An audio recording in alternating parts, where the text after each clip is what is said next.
Assalamualaikum warahmatullahi wabarakatuh. Selamat datang kembali di Titik Lunas, tempat kita belajar menemukan ketenangan, harapan, dan cara-cara Islami untuk bangkit dari lilitan hutang. Sebelum kita mulai, mari kita lakukan kebaikan kecil bersama. Klik like, komen, dan share agar lebih banyak saudara kita yang sedang berjuang bisa mendapatkan ketenangan dan jalan keluar. Jangan lupa subscribe dan aktifkan lonceng notifikasi agar kamu tidak tertinggal setiap renungan baru dari Titik Lunas. Dan semoga Allah membebaskan seluruh penonton di sini dari hutang-hutang mereka, mempermudah urusannya, serta melapangkan rezekinya. Amin. Awal perjalanan yang baru. Saat hutang mulai berkurang sedikit demi sedikit, banyak orang merasa lega. Namun justru di saat inilah komitmen diuji. Karena ketika beban terasa lebih ringan, godaan justru datang lebih kuat. Keinginan belanja muncul, gaya hidup lama datang kembali, dan rasa ingin menghadiahi diri sendiri mulai membayangi. Disinilah perjalanan baru dimulai, perjalanan menjaga komitmen.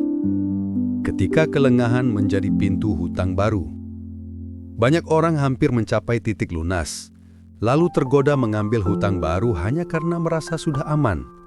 Padahal tahap paling berbahaya dalam proses pelunasan hutang bukanlah ketika kita terpuruk, tapi ketika kita mulai merasa longgar. Kelengahan sekecil apapun bisa menjadi awal dari lingkaran hutang yang kembali berulang. Ingatkan diri, tujuanmu lebih besar dari keinginan sesaat. Cara pertama menjaga komitmen adalah mengingatkan diri, kebebasan lebih nikmat daripada kepuasan sesaat. Kamu sedang membangun kembali hidupmu. Kamu sedang berjuang demi masa depan tanpa ketakutan, tanpa telepon penagih, tanpa tekanan setiap hari.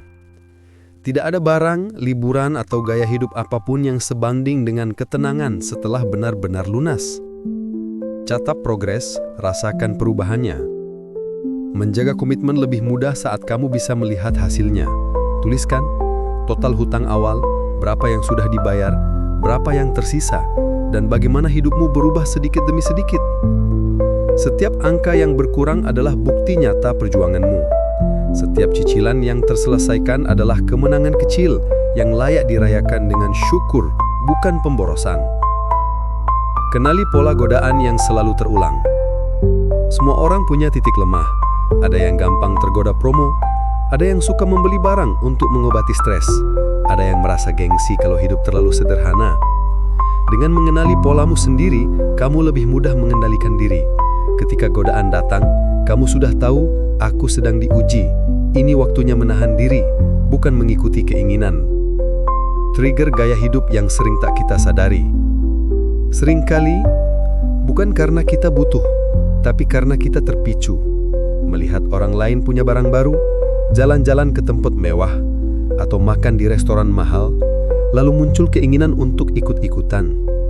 Ini bukan salah siapa-siapa, ini sifat manusia, ingin merasa tidak tertinggal. Namun disinilah jebakannya. Jika setiap keinginan diikuti, tabungan akan habis dan hidup kita hanya menjadi lomba yang tak pernah selesai. Seni mengabaikan hasrat yang muncul mendadak. Saat keinginan itu datang, jangan langsung dituruti. Berikan waktu 24 jam. Jika besok kamu masih benar-benar menginginkannya, barulah pertimbangkan.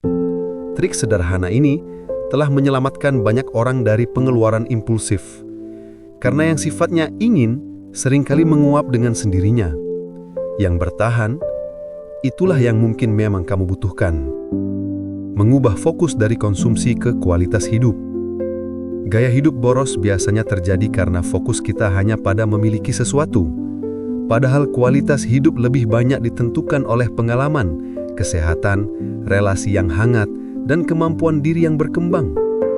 Ketika fokus bergeser, keinginan untuk pamer memudar. Dorongan untuk membeli demi validasi pun hilang. Yang muncul adalah hidup yang lebih ringan, lebih tenang, dan lebih terkendali. Membangun batasan untuk diri sendiri. Buat batasan dalam keuanganmu. Maksimal jajan 1 kali seminggu. Beli barang hanya setelah menabung 30% dari harganya. Tidak membeli barang yang fungsinya mirip dengan yang sudah ada. Batasan bukan berarti membatasi kebahagiaan. Justru batasan membuat kita bebas dari penyalahgunaan keinginan. Dan ketika akhirnya membeli sesuatu, nikmatnya jauh lebih terasa. Menikmati hidup tanpa harus terlihat berlebihan. Menahan diri dari gaya hidup boros bukan berarti hidup kamu harus serba minimalis kaku. Tidak, kamu tetap boleh menikmati hidup, tetap boleh membahagiakan diri. Hanya saja, kamu melakukannya dengan sadar, bijak, dan sesuai kemampuan. Dan percayalah, kebahagiaan yang datang dari rasa syukur jauh lebih dalam daripada kebahagiaan yang datang dari belanja. Ketika hidup menjadi kompetisi diam-diam. Tanpa sadar, kita sering masuk ke dalam kompetisi yang sebenarnya tidak pernah kita daftar. Si A ganti HP baru, si B beli outfit mahal, lalu kita ikut merasa minder, seolah hidup harus selalu terlihat mewah untuk dianggap berhasil. Padahal, ketenangan justru datang ketika kita berhenti membandingkan diri dengan hidup orang lain. Belajar menunda kenikmatan sesaat. Disiplin diri bukan tentang tidak boleh menikmati hidup, tetapi tentang menunda kenikmatan sesaat demi kenyamanan jangka panjang. Setiap kali kamu menahan diri membeli sesuatu yang tidak perlu, kamu sedang membangun kekuatan mental. Kamu sedang mengasah kontrol diri, dan inilah modal untuk hidup yang stabil. Terkadang, yang membuat hidup kacau bukan kebutuhan, tapi keinginan yang tak terbendung. Mengapa gaya hidup boros membuat kita lelah? Gaya hidup boros membuat kita terus mengejar sesuatu yang sebenarnya tidak akan pernah selesai. Belanja memberi kebahagiaan cepat, tapi juga hilang dengan cepat. Yang tertinggal justru kecemasan, penyesalan, dan dompet yang semakin tipis. Dan ketika semua itu menumpuk, kita bukan hanya lelah secara finansial, tapi juga lelah secara emosional. Kebahagiaan yang tidak bisa dibeli. Ada banyak hal dalam hidup yang tidak bisa dibeli. Ketenangan hati, kesehatan, waktu dengan orang tersayang, dan kemampuan untuk merasa cukup. Ketika kita memelihara hal-hal itu, keinginan untuk hidup boros perlahan memudar. Karena kita mulai sadar yang membuat hidup penuh bukanlah harga barang, melainkan nilai dalam diri. Menjadi versi diri yang lebih terkendali. Menahan diri dari gaya hidup yang menguras dompet adalah perjalanan panjang dan tidak selalu mudah. Tapi setiap langkah kecil membawamu menjadi pribadi yang lebih dewasa, lebih bijak, dan lebih bebas dari tekanan hidup. Kamu tidak harus mengikuti standar orang lain. Yang penting, kamu nyaman dengan pilihanmu, dan dompetmu akhirnya ikut bahagia. Lingkungan yang membawa kita boros. Kadang, yang membuat kita boros bukan karena kita tidak bisa menahan diri, tapi karena lingkungan yang mendorong kita ke sana.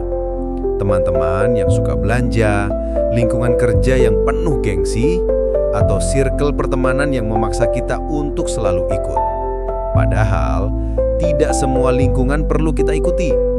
Ada kalanya kita perlu menjaga diri dari kebiasaan yang membuat kita terpuruk secara finansial. Belajar berkata tidak. Menolak bukan berarti pelit. Menjaga uang bukan berarti kikir. Kadang berkata, "Tidak dulu ya," adalah bentuk cinta kepada diri sendiri. Sebab kamu sedang melindungi masa depanmu, kesehatan mentalmu, dan ketenangan hidupmu. Jika sebuah ajakan membuat dompetmu resah, menolak adalah keputusan yang bijak. Reward diri secara sehat. Kamu boleh memberi reward pada diri sendiri, tapi dengan cara yang sehat, yang tidak membuat dompet tercekik. Hadiahkan dirimu waktu istirahat, jalan-jalan murah, makanan sederhana favoritmu, atau aktivitas yang membuat pikiran ringan. Karena reward tidak harus mahal, yang penting membuatmu kembali berenergi tanpa meninggalkan sesak di akhir bulan. menikmati hidup secara sederhana. Ada seni dalam hidup sederhana, seni menikmati hal kecil tanpa harus selalu tampil wah. Ketika kita belajar mensyukuri yang sudah ada, keinginan untuk hidup mewah berlebihan perlahan mengecil. Hidup sederhana bukan berarti miskin.